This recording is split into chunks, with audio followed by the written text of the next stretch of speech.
Do your Android apps keep crashing? Try this. Go to the Play Store. Search for Android System WebView. Click on Update.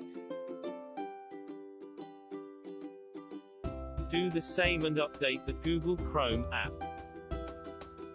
And in case you missed it, watch this.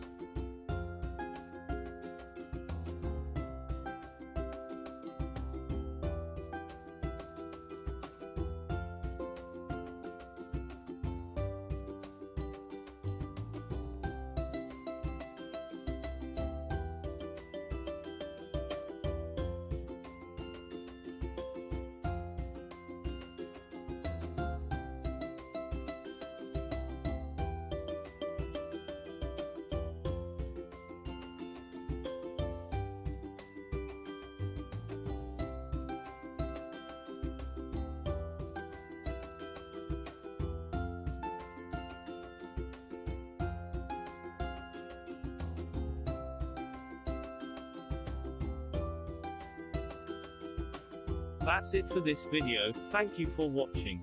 Click on subscribe for more weekly tips and forward this if you know someone who may need this video.